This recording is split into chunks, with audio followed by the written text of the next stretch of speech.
So we were playing some Sealed with my Rise of the Eldrazi cube the other Yeah. week, because with all the Eldrazi in Modern Horizons 3, that's just kind of the mood we were in. Yep. And I got a Soulbound Guardians in one of my packs, and I think we agreed this looks like a black card. It does. Like It does. the art. Yeah. Just look at that. Yeah, artistically, this looks like it should be a black card. Yeah, it's just incredibly metal. Yeah, I think that was the comment you made, that it could be a metal album cover. And I I'm was not like, yeah. As a musician, my greatest claim to fame is being played in Massage Envy. So maybe I'm not the best judge of what's metal, but I think that's pretty metal. I think it's metal. Yeah, okay.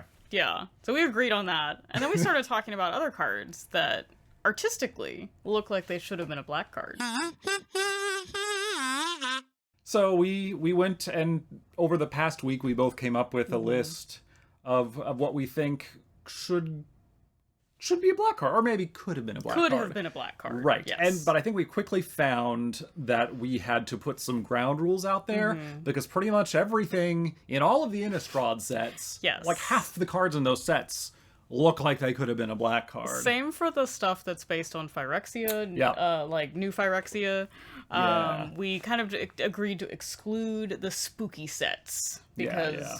flavor-wise, there's already that was just the vibe. Yeah. So And before we move on from that, I just want to... I can't totally resist. Praetor's Council is such a black card, yeah, despite being green. But there were so many that I Yeah. wanted to include, and then I remembered that we created this self-imposed rule. Yeah. So And we even ruled out Ron Spencer Yes. as an artist, because once again, everything, like...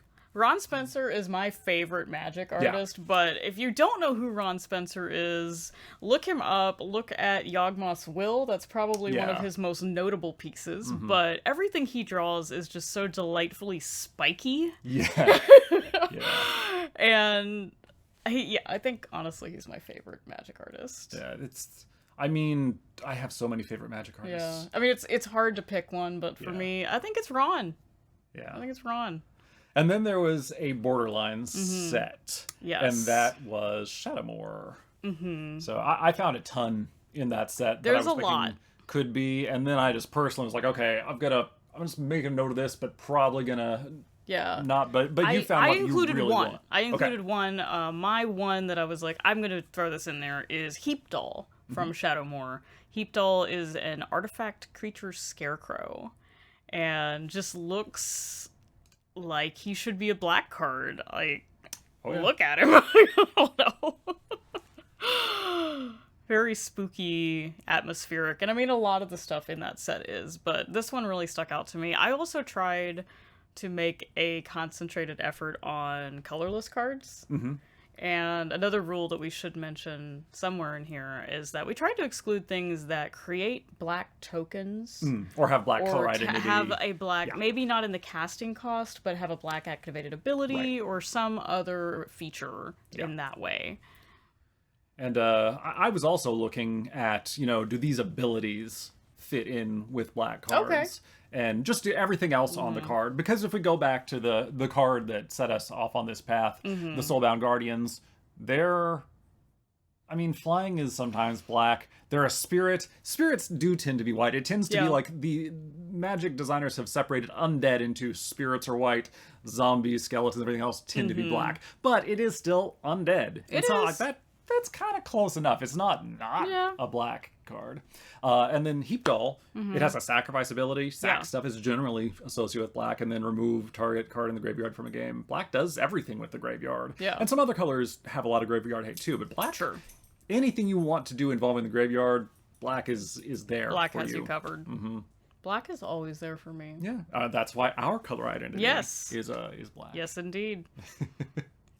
All right, so when I started looking through this, I added my own additional rules, which were basically, I'm going to focus on white and green. Okay. Because they're the opposite of black in the color identity, so like that. it'll be kind of more interesting to find those examples. And when I was scrolling through, I saw the Slith and thought, oh no, this is new Phyrexia stuff. But no, the Slith, though there is a Phyrexianized Slith in Modern Horizons 3, the original 5, one in each color, were from Mirrodin.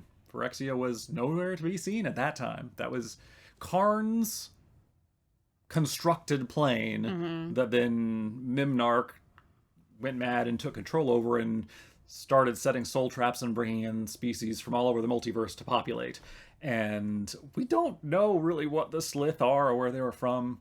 In researching this, I found out that Mark Rosewater said these are unlikely to appear unless we go back to New Phyrexia, which is kind of weird, because if they stole everything, if Mimnarch stole all these creatures from somewhere, they must be like, from where somewhere did else. they come from? Yeah, but just look at this dude. Yeah, I love this piece. Like, I was telling you earlier when we briefly looked at some of these that, like, I would hang this up on the wall. Yeah. I just love this art just by itself, but also agree, like, this fits very well with the aesthetic of being a black card. Yeah. Ability wise, I mean, again, flying, not color specific really, but all 5 of the original Slith have these skull, I guess probably all Slith have the skull type heads, which is just a very, I mean, skeletons are black creatures generally, and so anything that just is a skull, but particularly the Slith Ascendant, it's just, you see it in that dive-bombing pedal. I'll get very metal.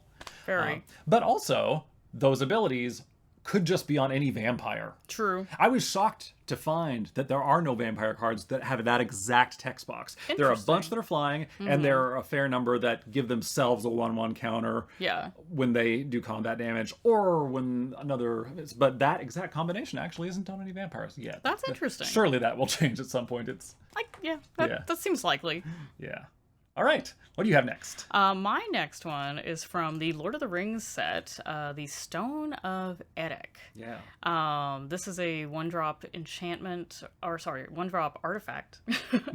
And again, we're kind of dealing with some graveyard stuff. If it has a replacement effect, if a creature an opponent controls would die, exile it instead.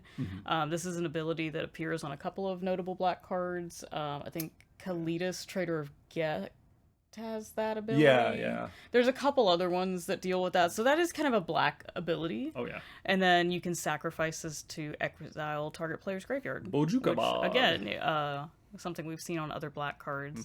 Part of why I picked this is because the art reminds me so much of Damnation. That's a classic card. Which is a very classic and iconic black card. So I could see this just being a black card instead of a artifact. I think in my head I imagined this as a black enchantment, and that's why I said that. At least that's what I'm going to tell myself. Yeah, it's a good visual. Yeah, I think that's our only Universes Beyond. I think yes, that's the only one I included. Yeah, but you know what? The world is a big place. I'm not a big Lord of the Rings nerd because I don't know, compared to a normal person I am. Okay, but like sure. this is the internet, and there are going to be so many of the top Lord of the Rings nerds are going to come on here and tell me how I'm wrong about everything if I claim to be a big one. But I have never heard of the Stone of Edic. I have not either. This is not a familiar thing to me. I think this is probably... I feel like this is something from the Silmarillion, which I have read, but it has been like 20 years. I thought it came up that they were only allowed to use the content of the Lord of the Rings trilogy, though. And that may be true. It's just like I have this vague memory that like, oh, this is from one of, like, it's not from the Lord of the Rings trilogy. This is from like some other thing, but I could be completely wrong about that, because again, while compared to the average person, I think both of us would be considered Lord of the Rings nerds. Yep. I am nowhere near the top percentile of the greater population. Well, so I have just Googled it. Okay. And it was a large unearthly stone upon which the King of the Mountains swore an oath to Isildur. Okay. Does it say where this is mentioned in the literature? Yeah, let's check the... where's the source on Atlas this? of Middle-earth. Oh, it's in the Return of the King. Okay. So it's I think it's just a passing reference in something that is King. mentioned in passing. Okay. Yeah, that's I did not recall that. But that is cool. We learned something today. We learned something about new. Something else. Yes. Okay. Next one I found was, I think, a pretty irrelevant card in terms of plot from Weatherlight, the Aberoth. And it is by Braum, who I don't think has been particularly active lately. I'm not sure if they're still active as an artist, but I don't know. early I Magic. remember seeing a lot more of their stuff. Yeah. I also remember they're like around the time of earlier Magic sets, they were generally more popular as an artist. Like I remember seeing like coffee table books, and I think there's a tarot deck. Yeah, I have my signed copy of Plucker here by Braum. Just so full of cool art. And I've shown you the collection of defunct collectible card games I have where he contributed a lot of art to the Guardians CCG. And is it Dead? It's not Deadlands. Is it? Here it is. It's called Dark Age.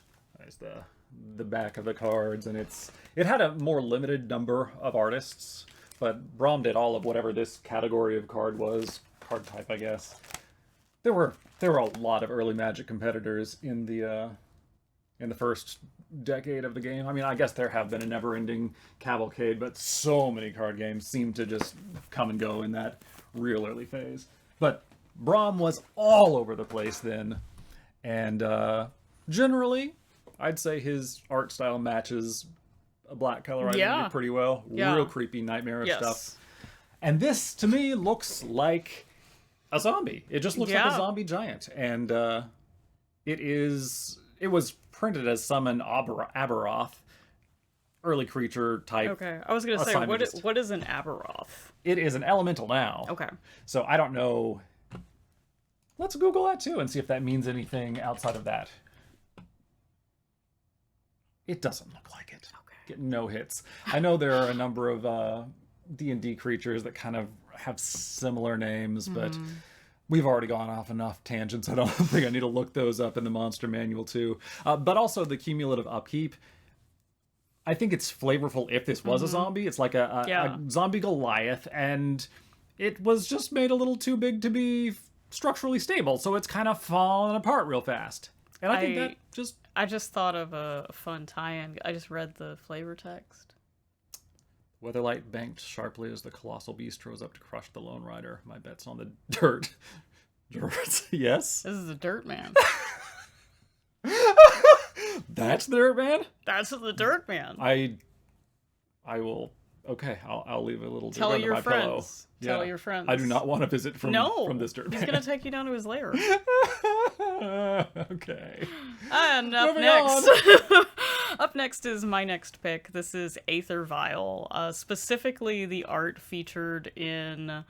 This is the From the Vault Relics printing, which I thought just looked wonderfully suitable for a black card. You're probably familiar with Aether Vile. It's a 1-drop artifact. You can put charge counters on it at the beginning of your upkeep, and then you can use this to cheat in a creature with CMC equal to the number of charge counters. Is this a Mirrodin Vidalcan? I don't know. I'm not really sure what that is, but it looks spooky. That's what it... Or would that be Nurok?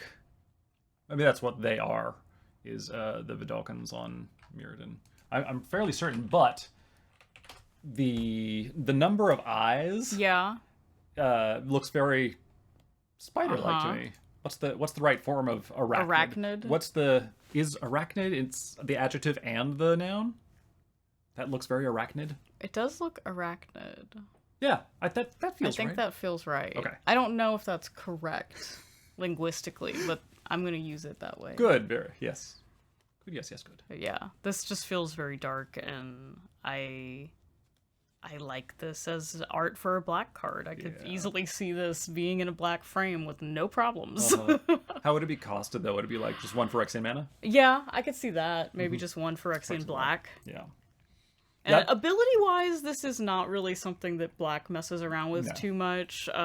Black is great at cheating things in from the graveyard, but not so much from your hand. So ability-wise, not quite, but the art is perfect for a black card. You know what? I looked at a lot of spiders and I had them on my likely list for this, and I mostly pulled them out. But the visuals on a lot of the spiders are really could easily be a black card. But my next actual pick is the Loathsome Chimera. I love this card. Yeah, from from Theros Beyond Death, which actually we played a sealed game of that a few weeks before our Rise of the Eldrazi, and I remember having the same thought, and I probably said it out loud then too. This looks like it could be a black card. Yeah. When I look at it zoomed in here on the computer, I think my initial assumption was incorrect, and that was that the lower half of its jaw had the front half of its lower jaw had fallen off. So it looks like a decaying zombie in that sense. Yeah. I think maybe it's just got a kind of different anatomy. Yeah, it has. It's hard to say because the front half of the face looks very skull-like. Right. And you can see all these teeth, and then it has this, I don't know if it's the perspective or if it just has weird anatomy, but it looks like it has a huge overbite. Like the lower jaw is way too That's small what I'm talking about. Yeah. for the top half of the skull. Like it's not going to be able to chew. That is not functional. No, it doesn't look like a functional thing. I It guess looks like what Giza would do. yes, Because she thinks it it's looks pretty. kind of stitched Yeah. together. Yeah. Which I guess, like, chimeras are supposed to be these monsters that have different animal parts, but not in that sense. They'll have, like, Yeah. like the head of a deer, and then, All of the mouths should be from the same all of the animal. mouths should probably be from the same source. Yeah. You know, they might have different legs or different torso, different tail situation, but generally you don't mix and match the head pieces. Yeah, that seems weird. Yeah. I mean, it's escape. It has escape. It does. That presumably is why it's partly skeleton. It's like, I guess if it escapes, it gets to regrow its flesh when it gets out. Maybe. I don't know. But the other escape cards generally don't have that kind of look. So that's why I thought that this literally could have been like a slush file black art Maybe. commission that they repurposed for a green card, or maybe Spooky. maybe they changed its color midway through Yeah. design or something. But that one, yeah. Very spooky. All right, your next pick. My next one is the Hand of VCna from Adventures in the Forgotten Realms. This is another legendary artifact for 3, which at the beginning of combat on your turn, the equipped creature or a creature you control named VCna gets +X/+X until end of turn, where X is the number of cards in your hand. And it has kind of a black-leaning ability where the equip cost is to pay 1 life for each card in your hand, or just equip 2. Yeah. Now, why would you want to do that? There's lots of things that could trigger, potentially. Because most of the time, or maybe it's free if you have no cards in hand, most of the time you would just pay 2. Yeah. But there's a few situations where maybe you want to pay some life into this. But it has this really spooky looking art that I thought would fit perfectly in a black frame. Yeah. And paying life for anything is very Yeah, black. very black leaning. Just using Yeah. that life as a resource. It is kind of the best resource, in my opinion. You know, and I had asserted earlier that we only had the one Universes Beyond card. Is D&D considered Universes Beyond? Is it? I don't It doesn't have know. the special symbol. The special symbol? Yeah, didn't they? Oh, they have the triangle They have the instead triangle of the when oval it's at the bottom. this one has the Yeah. ovals seal, little foil seal. So Yeah. I assume it's not classified. It's such a weird as- in-between thing, because Yeah. Wizards owns it, and they've owned Right. it for a long time, but they made a point that there's no planeswalkers there, and planeswalkers never go to the worlds in D&D. Yeah, I don't know. Mentally, for me, I kind of consider it a little bit Universes Beyond, Yeah. even though D&D is very magic adjacent in a lot Yeah. of ways. It's certainly not. It's certainly no Transformers, but I also don't really think of it as magic. Yeah. Same.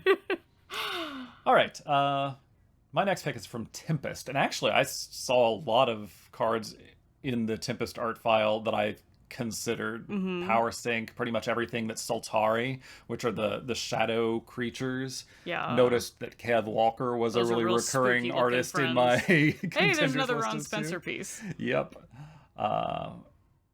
And in the end, I chose Pegasus Refuge. That's really cool. Yeah, and it's I've never seen this before. I love this. I feel like I've probably seen it, but I've never paid attention to it. But it is just, I may not be a authority on what is metal, but I'm more of an authority on what is goth. I spent some time in goth clubs in college. I have both Depeche Mode and The Cure on tape. So I think I'm allowed to declare that these are some goth Pegasi? Pegasi? Yeah. Is that the proper plural? Yeah. Yeah, no, I agree. The art combined with the flavor text. Yeah. The first Wrathborn Pegasus was so offended by the sky that it hid its eyes in the earth. That is so God. It is. But that made me wonder what that was referencing. So I found something that fortunately was archived on the Internet Archive about the Sky and Wrath by Pete Venters. From the Duelist magazine. Pete Venters is mainly an artist. Yeah. And like Survival of the Fittest from also Tempest Block and like 300 other cards. Yeah. The Abyss. Didn't he do Baron Sengir? Or Maybe. I think he did the original Baron Sengir art. Yeah, good call. But he wrote a summary of what was going on with the sky in this article. A dimensional barrier envelops the entirety of Wrath, hanging about 1,000 feet above the world's scarred surface. The barrier appears as a rolling sky of crackling energy that dwarfs any mundane thunderstorm. Creatures or crafts that venture too high into this sky are violently ripped apart, or drawn into the barrier and cast out into the world of shadows. So I see why the Pegasi would not be enthusiastic about this existence. Yeah, that sounds not great. Yeah, that sounds pretty horrific. So if we're going to convert this to a black card, and mechanically it kind of makes sense, because choose and discard a card. Yeah. Discarding a card, especially for value, also a pretty black thing to do. Plays nicely with Madness. Yep. And but would we still want to create a Pegasus? I think instead you'd want to create something that's a nightmare type of card, because you've got the flying horse thing. So maybe we can change them to Mirlings? Because it's like make it a black creature token instead. Like, it's not a nightmareling. That's too many. It's too much. But a Mirling maybe. Yeah. Yeah. No, I like that. So yeah, that's my one of the ones I'm most pleased with. What do you have next? My next one is kind of just for fun. This is Entirely Normal Armchair from Unstable. This is, I mean, look at that chair. Like that's a black aligned chair, if ever I saw one. I would have assumed it was a mimic. Yeah. But it turns out it's just from Saw. It's just, yes! It wants to play a game. Yeah. So this is a fun card, unstable, and all the unsets always have these wacky mechanics. And this was made when all of the cards in the set were silver border. There were no black border cards, so no worries that anything was ever going to see play outside of weird kind of Rule Zero situations. So this is an artifact that it has no CMC, because you don't cast it during your turn. If it's in your hand, you can hide it on the battlefield. And then it has an activated ability where you can return it to its owner's hand. Only an opponent may activate this ability, and only if they see the Entirely Normal Armchair. Yes. For 2, you can sacrifice it and destroy an attacking creature, which I think is really fun flavor, because it looks like the art makes it look like the chair has a mouth. Like the seat is the mouth, and it has this gaping maw with the teeth. Like it's just gonna chomp. Yeah. And I thought this was just delightful, and I wanted to show everybody. It's kind of demure. The mind games. Okay, yeah. But like mechanically, yes. I feel like if it was gonna have a second color, artistically, I would go with Rakdos. This feels like a Rakdos furniture store item. Yeah.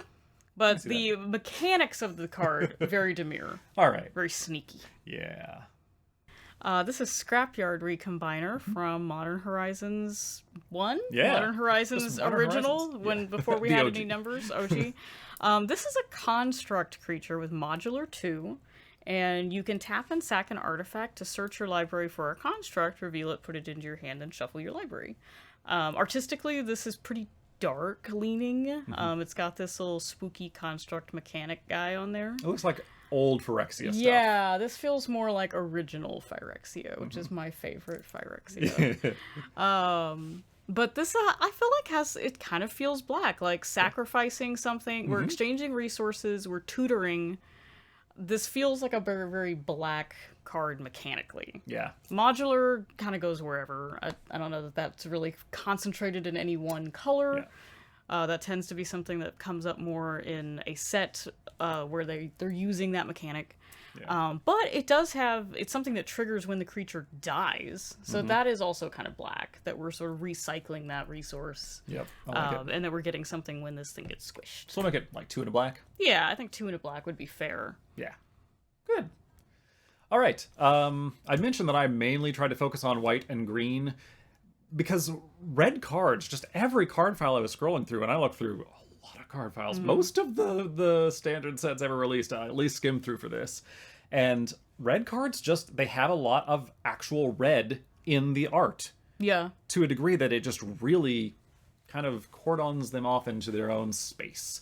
But the Hobble Fiend is, among all the devil creatures, the most kind of nightmarish ones. And I think I would actually, if we were going to make this a black card, retype it as a nightmare.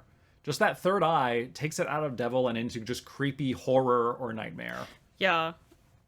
And the flavor text references things biting you at night, so yeah. that also feels yeah, very fitting. Nightmares and fear. Yeah. And sometimes that gets more demure also, but... This is like, I think we could maybe come to a compromise and make it a demon, because this is very sleep paralysis demon for me. yeah, it feels like that too. Yeah. And so trample is not a black ability in the vast majority of cases, but sacrificing another creature for fun and profit that definitely sure is. That is definitely a black ability. So yeah, that's my token red card on this list. Love it. And then my last one, this is my personal favorite from this entire endeavor. Yeah. It's probably the worst card I included. But to play. I agree. Like, mechanically, awful. If I had opened this as a rare, probably would have quit playing Magic. However, I didn't. This is Alabaster Leech, and it is just a 1-drop, 1/3 leech creature that makes white spells cost 1 more to play. Horrible. Just terrible. Yeah. But look at the art. Look at this critter. Yeah. And the landscape that it is sitting in. Like, I love the full moon in the background. Yeah. Everything about this is... I love this so much. The acid drooling maw. Yes! The sword in the face. Yeah, the sword in the face, the guy on the ground over there. What happened there? The flavor text talks about a healing function. It's sure. Not, what? Yeah, no, I don't think that... Is it about to make him all better? That's not the vibe I'm getting. I don't think it is. Huh. I don't think... Maybe he was trying to get the healing... Maybe he was trying to get the stones off of the leech. That didn't work well. And that didn't go well? Yep. Because, like, I could see them being harvested for their healing stones. Yep. Okay. Yeah, good call. I like this. This is a good find. Part of a cycle of just terrible rares. Awful rares from Invasion. But love the art. Yeah. Like, I might try and see if I can get a print of that. Yeah. I think I need them. Who is that? That Edward is... Beard. Yeah, I'm not familiar with Edward Beard. I used to have... I have a print. Edward Beard was goodness. at, I think it was the Texas Renaissance Festival. That's amazing. 15 years ago. And I got this Mystic Familiar. That is incredible. Yeah, what a weird coincidence. But Who knew? Yeah. Yeah, I should see if I can get a print of Alabaster Leech, because I would hang this in my apartment. Yeah. All right, so my last choice is actually a pair of really iconic cards. And mostly we've had pretty obscure cards on this list, but I think the Lurgoyf and its more competitive descendant, the Tarmogoyf, are excellent candidates to be black cards. And that seems to be something that Wizards has acknowledged because they've become a Jund creature type. There are a bunch of Goyfs now, including the, I want to say Necrogoyf, but I think that's wrong. That's the one that was in MH2. Goyf. Let's get them all listed here on Scryfall. The Nethergoyf is the brand new one. And that one was actually made the news this past weekend at the Pro Tour when someone was disqualified for misplaying it. Because like the Tarmogoyf, its power and toughness are based on the number of creature types in the graveyard. And so if you cast an instant in response to something that's going to affect your Goyf on board, that card gets counted at the time things resolve. Okay. And so like it would have to have resolved. Like it has to make it into the graveyard right for that to well so count. what happened over the weekend is someone played a not dead after all on it, which would have made it come back after it died with a I wicked. see. But by casting the not dead after all, they made it not die, but they put the wicked roll on anyway. Oh, okay. And then apparently, according to the formal statement from Wizards, they determined through an investigation that it was an intentionally committed game rule violation, and so they disqualified someone from the tournament. That changed who was in the top 8. Wow. So yeah, that was wild. Anyway, Tarmogoyf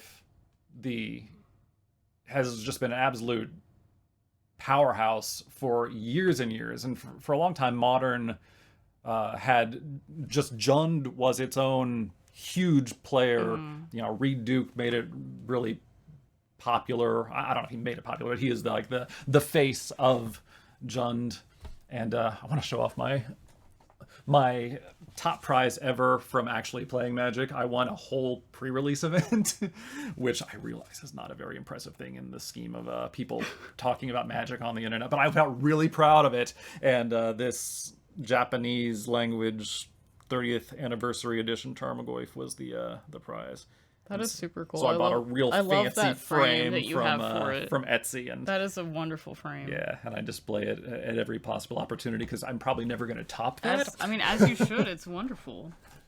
Yeah, but the reason that I think Goyfs should be in black is they're totally oriented toward the graveyard and what's in it.